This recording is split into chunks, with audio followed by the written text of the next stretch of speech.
Dear students, आज हम community ecology के एक बहुत ही महत्वपूर्ण टॉपिक बायोलॉजिकल स्पेक्ट्रम या जैविक स्पेक्ट्रम के बारे में विस्तार से चर्चा करेंगे। तो बायोलॉजिकल स्पेक्ट्रम या जैविक स्पेक्ट्रम को समझने से पहले हमें लाइफ फॉर्म्स या ग्रोथ फॉर्म्स या जो जीवन रूप है उसके बारे में हमें जानकारी होनी चाहिए, और इसके बारे में हम पिछले वीडियो में काफ़ी विस्तार से पढ़ चुके हैं। तो हम पादप जातियों को उनकी ग्रोथ फॉर्म्स या जीवन रूप के आधार पर वृक्ष या ट्रीज, झाड़ी या श्रब्स तथा हर्ब्स या शाकों में विभक्त कर सकते हैं। अब स्वीडन के पारिस्थितिक विज्ञ या इकोलॉजिस्ट राउंडकेयर ने 1934 में यह स्पष्ट किया कि पौधों में उत्तरजीविता या वंश वृद्धि बीजों के द्वारा तो होती ही है। इन बीजों के अलावा पौधों में वंश वृद्धि या उत्तरजीविता उनके चिरकालिक अंगों या पेरिनेटिंग ऑर्गन्स जैसे कि कायिक कलिकाओं, कंद, प्रकंद, शलकंद, घनकंद आदि के द्वारा होती है। और ये जो चिरकालिक अंग या पेरिनेटिंग ऑर्गन्स हैं, ये पादपों को जलवायु की विषम परिस्थितियों के प्रति सुरक्षित रखते हैं और पौधों को जीवित रखते हैं। तो राउंडकेयर ने इन चिरकालिक अंगों या पेरिनेटिंग ऑर्गन्स की विविधता के आधार पर पादप समुदाय के पौधों को 5 जीवन रूपों में बांटा है। तो ये जीवन रूप इस प्रकार से हैं। First, phanerophytes, chamaephytes, hemicryptophytes, cryptophytes and therophytes. तो इस प्रकार से हम देखते हैं कि चिरकालिक अंगों की उपस्थिति, उनकी स्थिति और इनके सुरक्षात्मक आवरणों के आधार पर हम एक पादप समुदाय के विभिन्न प्लांट्स को की जो लाइफ फॉर्म्स हैं उनको 5 श्रेणियों में विभेदित कर सकते हैं। तो अब हम पढ़ेंगे कि बायोलॉजिकल स्पेक्ट्रम या जैविक स्पेक्ट्रम क्या होता है। तो पादप समुदाय में विभिन्न प्रकार की जो जातियां होती हैं उनके जीवन रूपों की संख्या का प्रतिशत निकालकर उसे अनुपात के रूप में अभिव्यक्त करते हैं। तो यह उस समुदाय का बायोलॉजिकल स्पेक्ट्रम कहलाता है। इसमें विभिन्न जीवन रूपों की प्रतिशत मात्रा प्रदर्शित की जाती है। अर्थात एक पादप समुदाय का जैविक स्पेक्ट्रम बनाने के लिए हमें उस पादप समुदाय में उपस्थित उच्च पौधों की विभिन्न प्रकार की जातियों के जीवन रूपों की संख्या निकालनी होगी, फिर उनका प्रतिशत निकालना होगा, और उसको निकालने के पश्चात उसे अनुपात के रूप में यदि हम अभिव्यक्त करते हैं तो वह उस समुदाय का बायोलॉजिकल स्पेक्ट्रम कहलाता है। अब ये जो बायोलॉजिकल स्पेक्ट्रम है, इससे हमें किसी स्थान विशेष की जलवायु क्षेत्र या क्लाइमेटिक जोन का पता लग जाता है, क्योंकि जीवन रूप पौधे के चारों ओर के पर्यावरण से संबंधित है।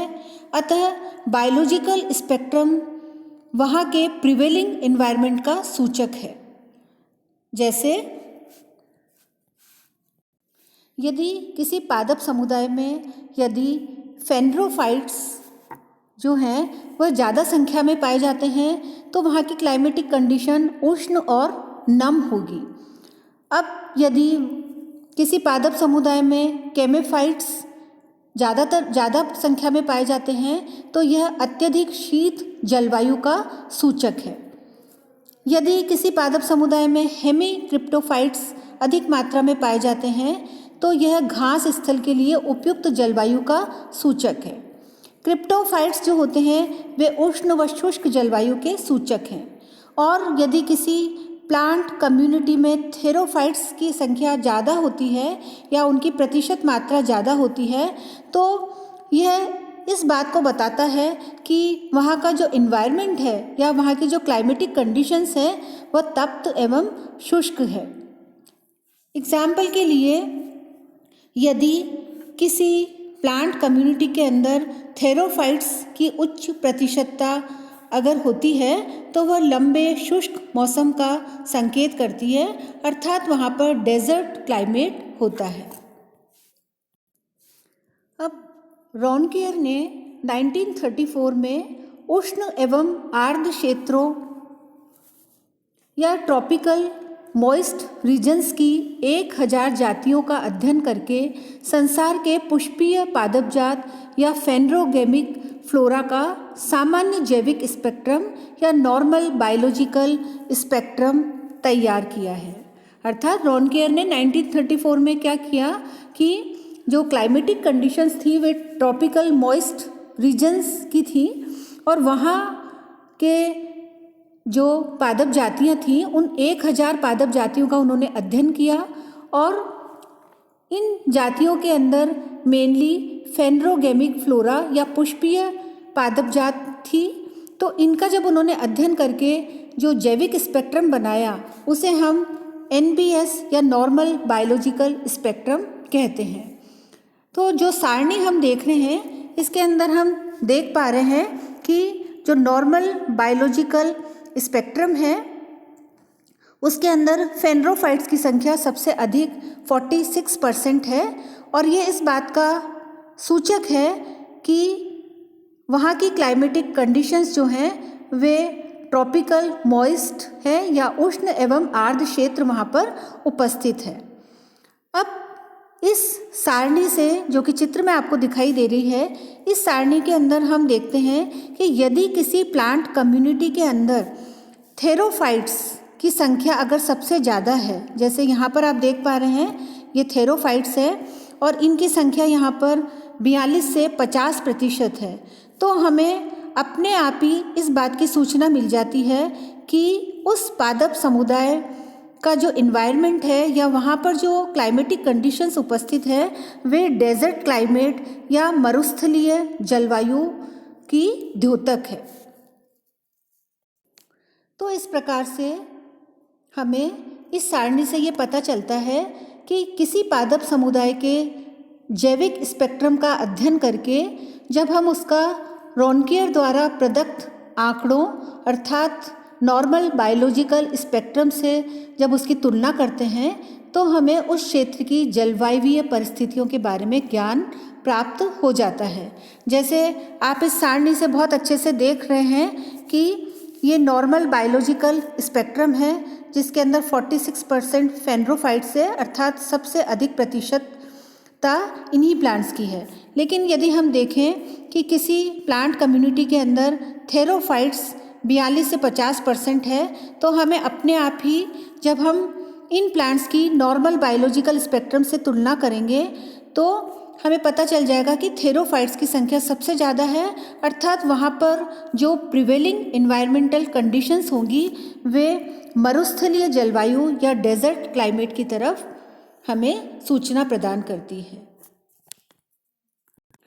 अब रॉनकेयर का ये जो बायोलॉजिकल स्पेक्ट्रम है यह जलवायु संकेतक या क्लाइमेट इंडिकेटर के रूप में प्रयुक्त किया जाता है, परंतु वर्तमान में मानव जनित क्रियाओं जैसे कि कृषि, पशुचारण, वनों का नाश, आग, प्रदूषण इत्यादि के द्वारा प्राकृतिक आवासों या जो प्लांट कम्युनिटीज़ है उनका बायोलॉजिकल स्पेक्ट्रम प्रभावित हुआ है। उदाहरण के लिए गंगा के मैदानी क्षेत्रों की जो जलवायु है क्योंकि वनों के लिए अधिक उपयुक्त है, अतः यदि वहाँ के जैविक स्पेक्ट्रम का अध्ययन किया जाए तो इनमें फेनरोफाइट्स का प्रतिशत निश्चित ही अधिक होना चाहिए, लेकिन ऐसा नहीं होता। यहाँ भी थेरोफाइट्स की ही बहुलता पाई जाती है और ये इसलिए हुआ है क्योंकि मानव जनित जो क्रियाएं हैं उनके कारण वहाँ की जो वनस्पति है वह प्रभावित हुई है, तो वहाँ का जो बायोलॉजिकल स्पेक्ट्रम है वह भी प्रभावित होता है।